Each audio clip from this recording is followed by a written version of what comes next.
Guys welcome back to channel. நம்ம என்ன பார்க்க போகிறோம் பார்த்தீங்கன்னா எல்லாருமே தமிழ்லேயே பார்த்துருப்பீங்க. ஸோ அதாவது பிசி பில் தான் பண்ண போகிறோம். ரொம்ப நாள் ஆச்சு இந்த மாதிரி ஒரு கண்டென்ட் போட்டு கிட்டத்தட்ட ஒரு 1 month ஆயிடுச்சு நினைக்கிறேன் பிசி பில் பண்ணி. ஸோ அதனால் ஒரு பிசி பில் பண்ணுறோம். ஸோ அது வந்து கொஞ்சம் பெரிய பட்ஜெட்டில் பண்ணுறதுக்காக இந்த ஒரு வீடியோவில் வந்து பார்த்தீங்கன்னா ஒரு 1,50,000 வந்து பார்த்தீங்கன்னா 1,50,000 ஒரு 1,70,000 ரேஞ்சுக்குள்ளே இருக்க பிசி வந்து பார்த்தீங்கன்னா பில் பண்ண போகிறோம். அது எப்படி, அதோட பர்ஃபார்மன்ஸ் எப்படி இருக்குது, அது உண்மையாலே ஒர்த்தா அப்படின்றத பற்றி தான் இந்த வீடியோவில் தொடர்ந்து பார்க்க போகிறோம். ஸோ வீடியோ வந்து பாருங்கள், ஸ்கிப் பண்ணாமல் பாருங்கள். பிடிச்சது நம்ம சேனலில் மறக்காமல் சப்ஸ்கிரைப் பண்ணிட்டு மறக்காமல் பக்கத்தில் இருக்க பெல் ஐக்கன் கிளிக் பண்ணி ஆல் ஆப்ஷன் கொடுத்துட்டீங்கன்னா நாங்கள் அப்போ வீடியோ போடுவோம். நோட்டிஃபிகேஷன் சரி வாங்க வீடியோக்குள்ளே போகலாம்.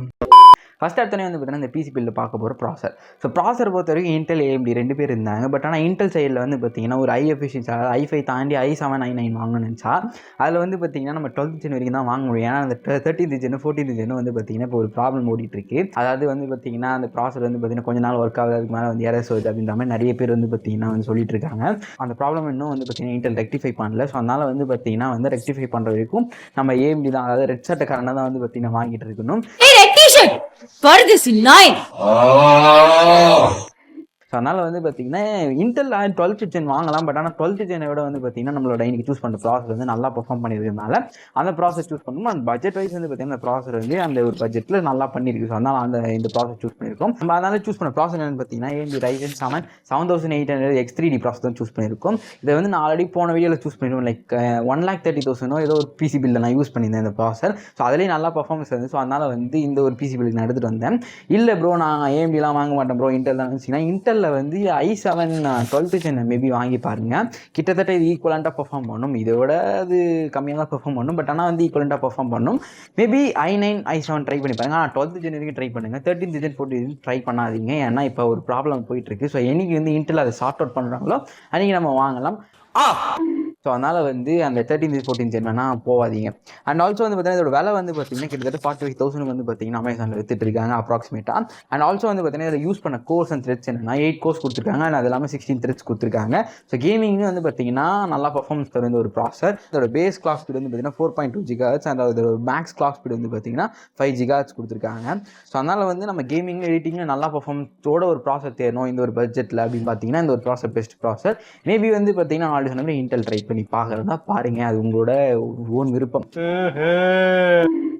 இதில் வந்து பார்த்தீங்கன்னா கிராஃபிக்ஸ் கார்டு ஒரு இம்பார்ட்டன்ட் ரோல் ப்ளே பண்ணுது. பிகாஸ் வந்து பார்த்தீங்கன்னா நம்ம ஒரு 2 lakhs பிசி பில் பண்ணுறதுனால நம்ம பட்ஜெட் வந்து பார்த்தீங்கன்னா ஐயா தான் இருக்குது. ஸோ அதனால் நம்ம வந்து ஒரு காஸ்ட் வைஸ், அதாவது வந்து பார்த்தீங்கன்னா ஒரு நல்ல ஒரு மீனியம், அதாவது வந்து பார்த்தீங்கன்னா ஒரு 50Kலேருந்து ஒரு 70Kக்குள்ளே வந்து பார்த்தீங்கன்னா நல்ல ஒரு கிராஃபிக்ஸ் கார்டு நான் போடணும். ஸோ அதுக்கு நான் வந்து சூஸ் பண்ண கிராஃபிக்ஸ் கார்டு என்னன்னு பார்த்தீங்கன்னா NVIDIA GTX 4070 graphics card choose பண்ணியிருக்கேன். நான் இது வந்து பார்த்தீங்கன்னா நம்மளோட AMD சைடில் இருக்க கிராஃபிக்ஸ் கார்டை விட இது நல்லா பெர்ஃபார்ம் பண்ணியிருக்கு. ஆனால் இந்த ஒரு கிராஃபிக்ஸ் கார்டு சூஸ் பண்ணியிருக்கேன். மேபி நீங்கள் AMDயில் வந்து 6700 இல்லை 7700 XT அந்த மாதிரி என்ன ட்ரை பண்ணணும்னு நினச்சா ட்ரை பண்ணுங்கள். பட் ஆனால் பட்ஜெட் வந்து கொஞ்சம் கம்மியாகும்.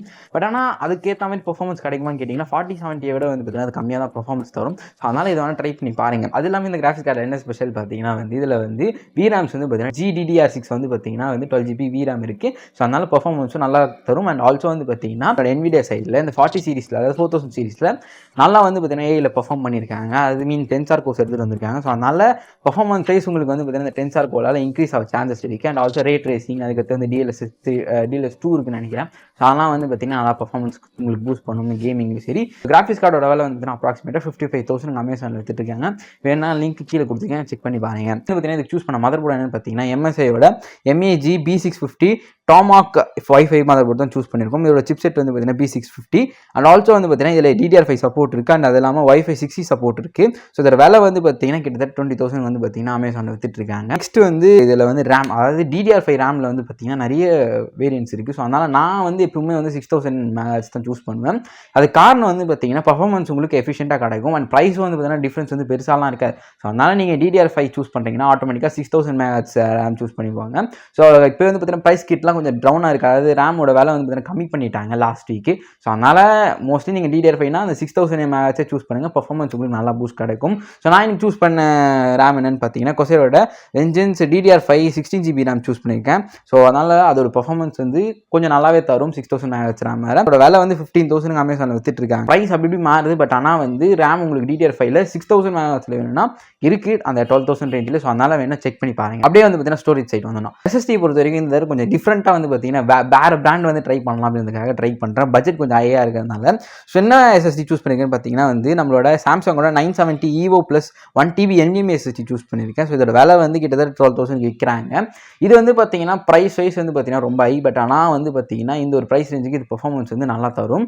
உங்களுக்கு இல்லை ப்ரோ எனக்கு இவ்வளோ பட்ஜெட்லாம் இல்லை ப்ரோ, நான் வந்து இன்னும் கொஞ்சம் கம்மி பண்ணணும்னு நினச்சிங்கன்னா நீங்கள் வந்து ஒரு தடவை நீங்கள் வந்து maybe normal SSD Western Digital SSD வாங்கிட்டு அது இல்லாமல் உங்களுக்கு ஹார்ட் டிஸ்க் வேணும் எக்ஸ்டர்னல் அப்படின்னு நினச்சிங்கன்னா ஹார்ட் டிஸ்க்கும் வாங்கிக்கலாம். External normal hard disk. இல்லை ப்ரோ இந்த NVMe SSD எனக்கு இன்னும் கொஞ்சம் கம்மியாக வேணும்னு நினச்சிங்கன்னா ஐகேக்கு வந்து பார்த்தீங்கன்னா வெஸ்டர்ன் டிஜிட்டல் விற்குது. ஸோ அதை வேணால் வாங்கி ட்ரை பண்ணி பாருங்கள். பவர் சப்ளை வந்து பார்த்தீங்கன்னா இந்த ஒரு ப்ராசருக்கு வந்து பார்த்தீங்கன்னா ஹையஸ்ட் பவர் சப்ளை ஐ மீன் வந்து பார்த்தீங்கன்னா ஒரு 750 வாட்ஸ் பவர் சப்ளை வேணும்.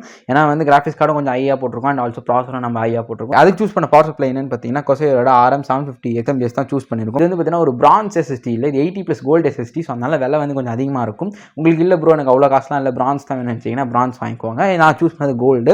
ஸோ இந்த விலை வந்து பார்த்தீங்கன்னா கிட்டத்தட்ட 8,000 அமேசானில் வித்துட்டு இருக்காங்க. உங்களுக்கு வேணால் லிங்க்லாம் கீழே தரேன். அண்ட் அது இல்லாமல் இதுக்கு யூஸ் பண்ண கேஸ். ஸோ கேஸ் வந்து பார்த்தீங்கன்னா இந்த கொஞ்சம் டிஃப்ரெண்ட்டாக ட்ரை பண்ணலாம் அப்படின்றதுக்காக கொஞ்சம் பட்ஜெட் ஹையாகவும் ட்ரை பண்ணியிருக்கேன் இந்த கேஸு. ஸோ அந்த கேஸோட விலை வந்து பார்த்தீங்கன்னா 8,000. என்ன கேஸ் யூஸ் பண்ணியிருக்கோம் பார்த்தீங்கன்னா NZXT-H510 கேஸ் தான் யூஸ் பண்ணியிருக்கோம். ஸோ இதோட விலை வந்து பார்த்தீங்கன்னா கிட்டத்தட்ட 8,000 அமேசானில் வித்துட்டு இருக்காங்க. இது வந்து பார்த்தீங்கன்னா கொஞ்சம் காம்பேக்டாக வந்து பார்த்தீங்கன்னா ஏர் சர்க்குலேஷன் நல்லா இருக்கும். ஸோ அதனால் கொஞ்சம் டிஃப்ரெண்ட்டாக உங்களுக்கு வேணும் இல்லை ப்ரோ எனக்கு நார்மல் கேஸ் இல்லாமல் கொஞ்சம் டிஃப்ரெண்ட்டாக வேணும்னு நினச்சிங்கன்னா இதை வாங்கி ட்ரை பண்ணி பாருங்கள். ஸோ அதோட விலை வந்து பார்த்தீங்கன்னா கிட்டத்தட்ட 8,000. பட் ஆனால் வந்து பார்த்தீங்கன்னா நம்ம என்ன பண்ணியிருக்கோம்னா கொஞ்சம் வந்து பார்த்தீங்கன்னா காம்பனன்ட்ஸ் கொஞ்சம் காஸ்ட்லியாக வாங்கி நல்லா வந்து பார்த்தீங்கன்னா ஒரு எஃபிஷியண்ட்டாக வாங்கினால நல்ல பர்ஃபார்மன்ஸ் பூஸ்ட் கிடைக்கும். ஸோ அதனால் கொஞ்சம் காம்பனன்ட்ஸ் அப்படி மாற்றி வாங்கியிருக்கேன் இந்த தடவை 2 lakhsன்றதுனால.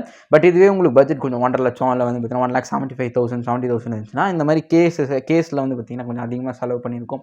அது இல்லாமல் SSDயில் வந்து பார்த்தீங்கன்னா அதிகமாக செலவு பண்ணியிருக்கோம். ஸோ அதனால் அந்த மாதிரி இதெல்லாம் வந்து பார்த்தீங்கன்னா பிராண்ட் மாற்றி வாங்கினீங்கன்னா கொஞ்சம் அங்கே ப்ரைஸ் ரேஞ்ச் கம்மியாகும். அண்ட் ஆல்சோ இந்த கேஸே வந்து பார்த்தீங்கன்னா உங்களுக்கு இல்லை ப்ரோ ஜெப்ரானிக்ஸில் வேணும்னு நினச்சிங்கன்னா ஜெப்ரானிக்ஸ்லையும் இருக்குது. ஸோ அதனால் வந்து உங்களுக்கு என்ன கேஸ் வேணுமோ வாங்கி போட்டுக்கோங்க. இது வந்து பார்த்தீங்கன்னா இங்கே இடத்துல நான் ஆல்ரெடி சொன்ன மாதிரி நிறைய காஸ்ட் கட்டிங் நீங்கள் பண்ணிங்கன்னா 1.5 லட்சத்துக்குள்ளேயே நீங்கள் பண்ணிடலாம். லைக் வந்து பார்த்தீங்கன்னா இந்த கேஸு அதுக்கடுத்து வந்து பார்த்தீங்கன்னா SMBS வந்து உங்களுக்கு பிரான்ஸ் வேணும் பிரான்ஸு அண்ட் அது இல்லாமல் SSD NVMe SSD வந்து பார்த்தீங்கன்னா நார்மல் பிராண்டில் வேணும் நார்மல் பிராண்டு இல்லை SSD கூட நீங்கள் வாங்கிக்கலாம். ஸோ அந்த மாதிரி நீங்கள் காஸ்ட் கட்டிங் பண்ணிங்கன்னா உங்களுக்கு கொஞ்சம் கம்மியாகும். பட் ஆனால் வந்து பர்ஃபார்மன்ஸும் கொஞ்சம் ட்ராப் ஆகும். இந்த SSDலாம் கம்மி பண்ணிங்கன்னா உங்களுக்கு ஃபைல் ட்ரான்ஸ்ஃபர் பண்ணும்போது கொஞ்சம் பர்ஃபார்மன்ஸ் கம்மியாகும் and compare to Samsung SSD அந்த மாதிரி வந்து விஷயங்கள்லாம் கொஞ்சம் சேஞ்ச் ஆகும். பட் ஆனால் வந்து நீங்கள் இந்த ஒரு பட்ஜெட்டில் நீங்கள் வாங்கினீங்கன்னா பக்காவாக வந்து பார்த்தீங்கன்னா உங்களுக்கு பர்ஃபார்மன்ஸ் தரும். அதனால் வந்து பார்த்தீங்கன்னா நெக்ஸ்ட் அப்படியே பெஞ்ச்மார்க்கிங்ஸ் போயிடலாம். பெஞ்ச்மார்க்ஸில் என்ன கிடச்சிருக்கு அப்படின்றத பார்த்தா பர்ஃபார்மன்ஸ் பொறுத்த வரைக்கும் வந்து பார்த்தீங்கன்னா ஃபஸ்ட்டே வந்து பார்த்தீங்கன்னா கால் ஆஃப் டியூட்டி மாடர்ன் வார்ஃபேர் 2ல் வந்து பார்த்தீங்கன்னா எவ்வளோ பர்ஃபார்ம் பண்ணிங்கன்னா கிட்டத்தட்ட வந்து பார்த்தீங்கன்னா ஆவரேஜாக 90 to 120 FPS வந்து பார்த்தீங்கன்னா கிடைக்குது நமக்கு.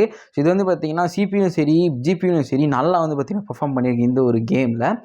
நம்ம பார்க்க போகிற PC பில்லில் வந்து பார்த்தீங்கன்னா கேம்ஸ் வந்து எப்பவுமே 100+ FPSல தான் தரும். ஸோ அதனால் வந்து பார்த்தீங்கன்னா FPS வந்து ட்ராப் கம்மியாக தான் இருக்கும் இந்த ஒரு PC பில்லில். நெக்ஸ்ட்டாக பார்க்க போகிறது வந்து பார்த்தீங்கன்னா Cyberpunk 2077 தான் பார்க்க போகிறோம். ஸோ இந்த கேம் பிளேயில் வந்து பார்த்தீங்கன்னா எவ்வளோ FPS கிடச்சிங்கன்னா கிட்டத்தட்ட 80 FPS ஆவரேஜாக கிடச்சிருக்கு. ஸோ இதில் வந்து பார்த்தீங்கன்னா ரே ட்ரேசிங் எனேபிள் பண்ணியும் இதில் வந்து பார்த்தீங்கன்னா 80 FPS ஆவரேஜாக கிடச்சிருக்கு. ஸோ அது இல்லாமல் வந்து பார்த்தீங்கன்னா நெக்ஸ்ட் கேம் என்னன்னா Assassin's Creed Valhalla வந்து பார்த்தீங்கன்னா கிட்டத்தட்ட 90 FPS ஆவரேஜாக கிடைக்குது. இது வந்து பார்த்தீங்கன்னா 1080p ஐ செட்டிங்ஸில் நான் சொல்கிறது எல்லாமே வந்து பார்த்தீங்கன்னா 1080p ஐ செட்டிங்ஸில் கிடைக்கிறது. ஸோ இதெல்லாம் வந்து பார்த்தீங்கன்னா குட் ஆன் கேட்டிங்கன்னா ஐ செட்டிங்ஸில் இவ்வளோ FPS வருது குட்.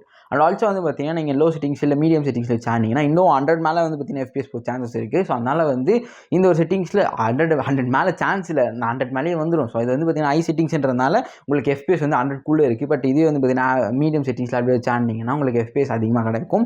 அண்ட் அது இல்லாமல் வந்து பார்த்தீங்கன்னா Far Cry 6 எவ்வளோ கிடச்சிருக்குன்னு பார்த்தீங்கன்னா கிட்டத்தட்ட 110 FPS ஹையஸ்ட்டாக போயிருக்கு. ஆவரேஜாக வந்து பார்த்தீங்கன்னா 100 FPS வந்து பார்த்தீங்கன்னா Far Cry 6 கிடச்சிருக்கு. இதுவும் ஐ செட்டிங்ஸில். ஸோ இது வந்து பார்த்தீங்கன்னா வந்து 4070 வந்து பார்த்தீங்கன்னா கிராஃபிக்ஸ் கார்டு வந்து இவ்வளோ தான் வந்து பார்த்தீங்கன்னா ஏபிள் டு மேனேஜ். இதிலே வந்து பார்த்தீங்கன்னா நிறைய ஸ்பெஷல் ஃபீச்சர்ஸ் இருக்குது. நான் ஆல்ரெடி சொன்ன மாதிரி ரே ட்ரேசிங் இருக்குது, DLSS இருக்குது. ஸோ அதனால் நீங்கள் அதெல்லாம் ஆன் பண்ணி ஆனிங்கனாலும் இந்த FPS வந்து ட்ராப் ஆக சான்சஸ் இல்லை. ஸோ அதனால் வந்து உங்களுக்கு ஒரு 110 இல்லை 100 FPS வந்து பார்த்தீங்கன்னா ஆவரேஜாக வந்து Far Cry 6 எல்லாம் கிடைக்கிறது ஒரு பெரிய விஷயம். இல்லை ப்ரோ எனக்கு இன்னும் வந்து பார்த்தீங்கன்னா எனக்கு வந்து கேம் பர்ஃபார்மன்ஸ் என்ன நினச்சிங்கன்னா 4080 4090 இல்லை சூப்பர் இதிலே வந்து பார்த்தீங்கன்னா சூப்பர் சீரிஸ்லாம் இருக்குது. ஸோ அதெல்லாம் வேணால் வாங்கி ட்ரை பண்ணி பாருங்கள். அதுக்கும் 2000 அது அந்த 2000 அதான் டிஃப்ரென்ஸ் நினைக்கிறேன், கரெக்டானு தெரில. ஸோ அந்த ப்ரைஸ் எனக்கு தெரில, வேணால் வாங்கி ட்ரை பண்ணி பாருங்கள். ஓகே நெக்ஸ்ட் அப்படியே வந்து பார்த்தீங்கன்னா Apex Legends. ஸோ Apex Legendsல வந்து பார்த்தீங்கன்னா கிட்டத்தட்ட ஆவரேஜாக வந்து பார்த்தீங்கன்னா 125 FPS கிடைக்குது.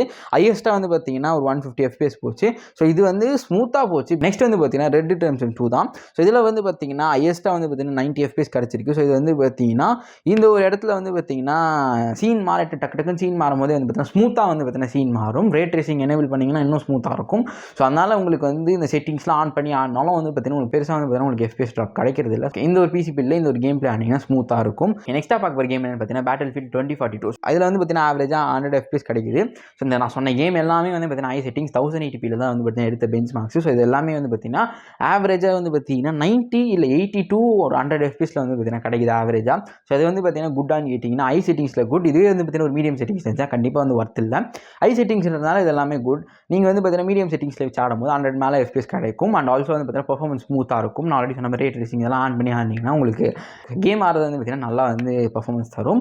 இல்லை ப்ரோ எனக்கு இன்னும் வந்து பார்த்தீங்கன்னா ரேட் ரேசிங் இந்த டீலர்ஸ்லாம் வேணும் நினச்சிங்கன்னா சொன்ன மாதிரி சூப்பர் கார்டு வாங்குங்க, இல்லை வந்து 4090 வாங்குங்க. அதெல்லாமே வந்து பார்த்தீங்கன்னா 1 லட்சத்துக்கு மேலே. ஸோ அதனால் இந்த ஒரு பட்ஜெட் ரேஞ்சில் இதெல்லாம் நல்லா பர்ஃபார்ம் பண்ணுது. கேமிங் பார்த்தாச்சு. ஸோ ப்ரொடக்டிவிட்டி பெஞ்ச் மார்க்ஸ் வந்தீங்கன்னா ப்ரொடக்டிவிட்டி சைடில் வந்து பார்த்தீங்கன்னா எனக்கு கிடைச்ச பெஞ்ச் மார்க்ஸ் வரைக்கும் வந்து பார்த்தீங்கன்னா பார்த்தா கேமிங்கில் எனக்கு வந்து பார்த்தீங்கன்னா நிறைய யூடியூப்பில் இருந்துச்சு. அண்ட் ஆல்சோ வந்து பார்த்தீங்கன்னா வெப்சைட்ஸில் இருந்துச்சு. பட் ஆனால் வந்து இந்த எடிட்டிங் வந்தால் நிறைய யூடியூபர்ஸ் தான் பேசியிருந்தாங்க. ஸோ அதை வச்சு நான் வேணா சொல்கிறேன். நம்மளால் அவங்களோட வீடியோஸ் எடுத்து போட முடியாது. ஸோ அதனால் நான் அண்ணன் அவங்க சொன்னாங்கன்றதை நான் சொல்கிறேன். ஸோ எடிட்டிங் பொறுத்த வரைக்கும் நல்லா பர்ஃபார்மன்ஸ் தருது. ஆல்சோ வந்து நம்ம கிராஃபிக்ஸ் கார்டு போட்டதுனால உங்களுக்கு ஆஃப்டர் எஃபெக்ட்ஸ்லையும் சரி ப்ரீமியர் ப்ரோவில் நிறைய அட்ஜஸ்ட்மெண்ட் லேயர்ஸ் நீங்கள் வச்சாலும் சரி நிறைய வீடியோ லேயர்ஸ் வச்சாலும் நல்லா வந்து பண்ணி தருது. அண்ட் ஆல்சோ கேமரா ஃபோட்டேஜஸ் வச்சிங்கன்னா லேக் அதிகமாக இருக்காது. அண்ட் ஆல்சோ நீங்கள் வந்து 4K ஃபோட்டேஜஸ் 4K 120 FPSலாம் வச்சிங்கன்னா லேகே இருக்காது. அண்ட் ஆல்சோ நீங்கள் லேயர்ஸ் ஆட் பண்ணிங்கன்னா மேபி லேக் இருக்க சான்சஸ் இருக்குது. பட் ஆனால் வந்து 4K 120 FPS வரைக்குமே வந்து பார்த்தீங்கன்னா லேக் இல்லாமல் போக நிறைய சான்சஸ் இருக்குது. ஸோ அதனால் வந்து எக்ஸ்போர்ட் டைமும் வந்து பார்த்தீங்கன்னா சீக்கிரமாக ரெண்டர் பண்ணி முடிச்சிடும். அந்த கேமரா ஃபோட்டேஜஸ் நீங்கள் வச்சாலும் எவ்வளோ தான் நீங்கள் ஃபைல்ஸ் வச்சாலும் சீக்கிரமாக ரெண்டர் பண்ணி முடிச்சிடும். ஸோ இது வந்து பார்த்தீங்கன்னா குட் இந்த ப்ரீமியர் ப்ரோவில். அண்ட் ஆல்சோ டாவின்சிலும் இதே சேம் தான். அண்ட் ஆஃப்டர் எஃபெக்ட்ஸ் அப்படியே வந்தீங்கன்னா ஆஃப்டர் எஃபெக்ட்ஸில் வந்து பார்த்தீங்கன்னா 3Dயில் வந்து பார்த்தீங்கன்னா ஒர்க் பண்ணும்போது நல்லா ஒர்க் பண்ணும். ஆல்சோ அப்படியே பிளெண்டரில் வந்தீங்கன்னா நீங்கள் வந்து பிஎம்எம்டி சாம்பிளில் வந்து பார்த்தீங்கன்னா சீக்கிரமாகவே ரெண்டர் பண்ணி முடிச்சிடும். அண்ட் நீங்கள் வந்து பார்த்தீங்கன்னா வந்து ஆப் டெவலப்மெண்ட்லாம் 3Dயில் வந்து கேம் டெவலப்மெண்ட்லாம் பண்ண போகிறீங்கன்னு நினச்சிங்கன்னா சூப்பராக அந்த வந்து பர்ஃபார்மன்ஸ் தரும். மேபி வந்து பார்த்தீங்கன்னா நீங்கள் அதை ட்ரை பண்ணி பார்க்கலாம். ஆர்கிடெக்சர் ஆப்லாம் வந்து பார்த்தீங்கன்னா நீங்கள் டிசைன் பண்ணுறோன்னு நினச்சிங்கன்னா இதில் கண்டிப்பாக தாராளமாக டிசைன் பண்ணலாம். நீங்கள் வந்து லூமினியன் சாஃப்ட்வேர்லாம் யூஸ் பண்ணணும்னு நினச்சிங்கன்னா தாராளமாக இந்த ஒரு பிசி பில்லை நீங்கள் யூஸ் பண்ணலாம். நல்லா பர்ஃபார்மன்ஸ் தரும். பட் இதுக்கெல்லாம் எனக்கு பெஞ்ச் மார்க்ஸ் கிடைக்கல. நான் வந்து ஒரு லைவ் பெஞ்ச் மார்க்ஸ் தான் இதுக்கெல்லாம் எடுக்கணும். பட் ஆனால் வந்து பிசி நம்மக்கிட்ட இல்லை. இவ்வளோ காசு போட்டு பிசிலாம் பண்ண அளவுக்கு நம்மக்கிட்ட டப்பு இல்லை. ஸோ அதனால் வந்து நான் வந்து லைவ் பெஞ்ச் மார்க்ஸ் அதாவது அங்கங்கே பார்த்ததை வச்சு நான் சொல்கிறேன். ப்ரொடக்டிவிட்டி வந்து பார்த்தீங்கன்னா எனக்கு இந்த ஒரு ப்ராசருக்கு மட்டும் இல்லை நிறைய ப்ராசருக்கு வந்து பார்த்தீங்கன்னா ப்ரொடக்டிவிட்டி பெஞ்ச் மார்க்ஸ் கிடைக்கிறதுல ஒன்லி கேமிங் தான் கிடைக்குது. பட் ஆனால் வந்து கூடிய சீக்கிரத்தில் இந்த மாதிரி ப்ரொடக்டிவிட்டி வந்து நான் இன்னும் கொஞ்சம் டீட்டெயில்டாக R&D பண்ணி நான் கண்டிப்பாக வந்து ப்ரொடக்டிவிட்டி பெஞ்ச் மார்க்ஸை போட ட்ரை பண்ணுறேன். ஸோ ஃபைனலாக வந்து பார்த்தீங்கன்னா இந்த வீடியோ ஒரு முடிவுக்கு வந்தாச்சு. ஸோ இந்த வீடியோவில் வந்து பார்த்தீங்கன்னா ஒரு 1,50,000 வந்து ஒரு 1,70,000 எப்படி ஒரு பிசி பில்ட் பண்ணுறது, ஸோ அதோட பர்ஃபார்மன்ஸ் எப்படி இருக்குது, எந்த கிராஃபிக்ஸ் கார்டு போட்டால் நல்லா பர்ஃபார்மன்ஸ் தருது, இன்னும் பர்ஃபார்மன்ஸ் என்ன கிராஃபிக்ஸ் கார்டு போடலாம் அப்படின்றத பற்றி டீட்டெயிலாக சொல்லியிருப்பேன். ஸோ உங்களுக்கு இந்த வீடியோ யூஸ்ஃபுல்லாக இருந்துச்சுன்னா மறக்காமல் கீழே வந்து யூஸ்ஃபுல்லாக இருந்துச்சு இல்லை வந்து பார்த்தீங்கன்னா ஒரு லைக் பட்டன் கிளிக் பண்ணிட்டு அப்படி நம்ம சேனலை மறக்காமல் சப்ஸ்கிரைப் பண்ணிடுங்க. அப்போ தான் வந்து பார்த்தீங்கன்னா இனிமேல் நிறைய பிசி பில் வீடியோ போடுறதுக்கு எனக்கு ஒரு மோட்டிவேஷனாக இருக்கும். அண்ட் ஆல்சோ வந்து பார்த்தீங்கன்னா இனிமேல் ஒரு பிசி பில் வீடியோ வந்துட்டே இருக்குது. அண்ட் ஆல்சோ வந்து பார்த்தீங்கன்னா லேப்டாப் வீடியோ நிறைய பேர் கேட்டிருந்தீங்க. ஸோ அது வந்து பார்த்தீங்கன்னா இந்த ஃப்ரைடேயில் சாட்டர்டே வந்து பார்த்தீங்கன்னா போடுறேன் அந்த வீடியோ லேப்டாப்பை பற்றி. ஸோ அண்ட் ஆல்சோ வந்து பார்த்தீங்கன்னா இந்த வீடியோ லேட்டாக வந்துச்சு. கிட்டத்தட்ட வந்து பார்த்தீங்கன்னா இதை வந்து நான் திரும்ப ஷூட் பண்ணுறேன். அதாவது நீங்கள் இன்றைக்கி வீடியோ பார்க்குறீங்கன்னா இன்றைக்கி தான் இந்த வீடியோ வந்து பார்த்தீங்கன்னா இந்த ஷர்ட்லாம் மாற்றி வச்சிருக்கேன் பார்த்தீங்களா. அது காரணம் வந்து நான் வந்து ஃபோட்டேஜ் டெலிட் ஆகிடுச்சு. அந்த ஃபோட்டேஜ் வந்து ஃபஸ்ட்டு நான் வந்து பார்த்தீங்கன்னா இந்த மாதிரி இன்ட்ரோவும் சரி அவுட்ரோவும் சரி எடுத்து வச்சிருப்பேன். நடுவில் இருக்க கிளிப்ஸ்லாம் வந்து பார்த்தீங்கன்னா எடிட்டர்ஸ் கிட்டே போயிட்டு வரும். அப்போ வந்து என்ன ஆச்சு எடிட்டர்ஸ் கிட்டே போகிறதுக்கு அதாவது இந்த வீடியோ வந்து பார்த்தீங்கன்னா கிட்டத்தட்ட 2 வீக்ஸ் ஆச்சு நான் ஷூட் பண்ணி. ஸோ ஷூட் பண்ணிவிட்டு நடுவில் வந்து பார்த்தீங்கன்னா ஃபெடெக்ஸ் வீடியோ ஷூட் பண்ணேன். அதுக்கடுத்து ரீல்ஸ் ஒரு பார்ட் இருந்துச்சு. ஸோ அதெல்லாம் விட்டுட்டு இந்த வீடியோ விடலாம் அப்படின்றது தான் பிளான். நடுவில் வந்து ஃபெடெக்ஸ் நடுவில் உள்ள தள்ளி ஃபெடெக்ஸ் போட்டுட்டேன். பட் ஆனால் வந்து இந்த வீடியோ வந்து இந்த ஃபெடெக்ஸ் வீடியோ ரிலீஸ் பண்ணால் தான் இந்த வீடியோ ஆக்சுவலி வர வேண்டியது. பட் ஆனால் வந்து இந்த ஃபெடெக்ஸ் வந்து அந்த டைமில் வந்து நிறைய பேர் ஸ்கேம்ஸ் பண்ணிட்டு இருந்தாலும் சரி ஓகே கரெக்டாக அந்த டைமில் விட்டுட்டா சீக்கிரமாக வந்து போய் மக்களுக்கு தெரியும் அப்படின்றதுக்காக அந்த ஃபெடெக்ஸ் வீடியோ போட்டேன். அப்படியே வந்து இந்த வீடியோ வந்து பார்த்திங்கன்னா ஒரு 2 வீக்ஸில் வந்து பார்த்திங்கன்னா ஓல்ட் ஆனில் இருந்துச்சு. 2 வீக்ஸ் வந்து பார்த்திங்கன்னா ஒரு எடிட்டர் கிட்ட போச்சு. அதை நான் ஃபஸ்ட்டு வந்து எடிட் பண்ணி தந்தேன் ஃபஸ்ட்டு இதில். அதுக்கடுத்து நெக்ஸ்ட் வந்து வேறு ஒரு எடிட்டர் பண்ணான், அஜய் பண்ணான். ஸோ அஜய் வந்து பார்த்திங்கன்னா அவன் லேப்டாப் வந்து பார்த்திங்கன்னா வந்து ஸ்டக் ஆகிடுச்சு. ஸோ அதுக்கு திரும்ப என்கிட்ட வந்தான். ஸோ திரும்ப வந்து என்கிட்ட தந்தான். ஸோ தந்ததுக்கடுத்து நான் திரும்ப எடிட் பண்ணி திரும்ப வந்து பார்த்திங்கன்னா நான் எடிட் பண்ணுறேன். பட் ஆனால் நான் எடிட் பண்ணும்போது என்ன ஆச்சு ஃபோட்டேஜ் காணாமல் போயிடுச்சு. ஸோ அட போடா என்னடா வாழ்க்கை மயிறு ஃபோட்டேஜ் என்னாச்சு டெலிட் ஆகிடுச்சு. ஸோ ரீசெண்டாக வந்து பார்த்தீங்கன்னா ஒரு கிளைண்ட்டுக்கு 2 கிளைண்ட் வந்து வீடியோ பண்ணி தந்தேன். ஸோ அந்த வீடியோ பண்ணி தரும்போது என்னாச்சு அவங்களுக்கு வந்து பார்த்திங்கன்னா சேஞ்சஸ் பண்ணும்போது ஒரு தடவையும் எக்ஸ்போர்ட் பண்ணும்போது என்ன ஆச்சு நான் எங்கே வந்து பார்த்திங்கன்னா இந்த வீடியோவை சேவ் பண்ணி வச்சுருந்தோம் அதே ஃபோல்டரில் வந்து பார்த்திங்கன்னா இது எல்லாமே போய் ப்ளேஸ் ஆச்சு. ப்ளேஸ் ஆகும்போது என்ன ஆயிடுச்சு நான் இந்த வீடியோ வந்து பார்த்திங்கன்னா மோஸ்ட்லி வந்து பார்த்திங்கன்னா என்னோடய ஷர்ட்ஸ் வந்து ரெட் ஷர்ட் அதாவது வந்து பார்த்திங்கன்னா இதேமாதிரி ஒரு ரெட் டிஷர்ட் இருக்கும் அண்ட் அதேமாதிரி வந்து பார்த்திங்கன்னா ஒரு க்ரீன் டிஷர்ட் இருக்கும் ஃபுல் அண்ட் டிஷர்ட். ஸோ அது 2 டிஷர்ட்டில் தான் நான் வீடியோ பண்ணியிருப்பேன். மோஸ்ட்லி நேமிங்லாம் வைக்க மாட்டேன். அது என்னோட தப்பு தான். அது வந்து ஃபோட்டேஜ் மிஸ் ஆனது நான் வைக்க மாட்டேன். ஸோ அதனால் ரெட் டிஷர்ட்டில் பண்ண வீடியோ முடிஞ்சிச்சுன்னு நினச்சி நான் என்ன பண்ணிட்டேன் அந்த ஃபோல்டரே வந்து பார்த்திங்கன்னா டெலிட் பண்ணிட்டேன். ஸ்டோரேஜ் இல்லை இல்லாதனால. ஸோ அதனால் என்ன ஆயிடுச்சு, நான் இப்போ வந்து எடிட்டர் கிட்டலாம் போயிட்டு வந்துச்சு. ஸோ எடிட்டர் கிட்ட நான் என்ன பண்ணுவேன், அந்த ஸ்டார்டிங்கும் எண்டிங்கும் வந்து பார்த்தீங்கன்னா பெருசாக வந்து கட்ஸ் இருக்காது. ஸோ அதனால் என்ன பண்ணுவேன், அனுப்ப மாட்டேன். நானே வந்து பார்த்தீங்கன்னா அதில் 2 நிமிஷம் கட்டு தான் இருக்கும். ஸோ அதனால் பெருசாக கட்டு இருக்காதுன்றதுனால நானே எடிட் பண்ணிவிடுவேன். என்னன்னா அங்கே எடிட் பண்ணும்போது என்ன ஆகிடுச்சு, நான் டெலிட் பண்ணதுனால இப்போ நான் வந்து எடிட்டர்ஸ் கிட்ட போய்ட்டு அந்த ஃபோட்டேஜ் நான் கரெக்டாக வந்துடுச்சு. நான் வச்சு இந்த ஃபோட்டேஜ் டெலிட் ஆகிடுச்சு. சரி ஓகே ரெக்கவர் பண்ணலான்னு பார்த்தா ரெக்கவர் பண்ணாலும் அந்த சாஃப்ட்வேரில் போட்டால் கிடைக்கல. ஸோ அதனால் என்ன பண்ணிட்டேன், டக்குன்னு ஒரு வீடியோ எடுத்துடலான்றதுக்காக அவசரமாக வந்து ஒரு டிஷர்ட்டை மாட்டிக்கிட்டு மூஞ்சி கூட கழுவாமல் வந்து இந்த வீடியோ எடுத்துகிட்டு இருக்கேன். ஸோ அதனால் இந்த வீடியோ வந்ததுக்கு லேட்டாக வந்திருக்கும். அண்ட் ஆல்சோ இந்த வீடியோ எப்படி இருக்குன்னு தெரியாது, ஒரு அவசரமாக டக்குன்னு பண்ண ஒரு வீடியோ தான் இது. எடிட் டேபிளில் இது டோட்டலி எங்களோட மிஸ்டேக், அதாவது என்னோட மிஸ்டேக் தான். நான் தான் வந்து ஒரு சின்ன தப்பு பண்ணிவிட்டேன். ஸோ அதுக்கான ஒரு சாரி கேட்டுக்கிறேன். அண்ட் இனிமேல் வந்து பார்த்தீங்கன்னா இந்தமாதிரி வீடியோஸ் வந்து பார்த்தீங்கன்னா கரெக்டாக போட ட்ரை பண்ணுறேன். அண்ட் ஆல்சோ இந்தமாதிரி மிஸ்டேக் இல்லாமல் போட ட்ரை பண்ணுறேன். ஸோ அவ்வளோதான், இந்த வீடியோ ஒரு முடிவுக்கு வந்தாச்சு. இன்னொரு வீடியோ சந்திப்போம். And then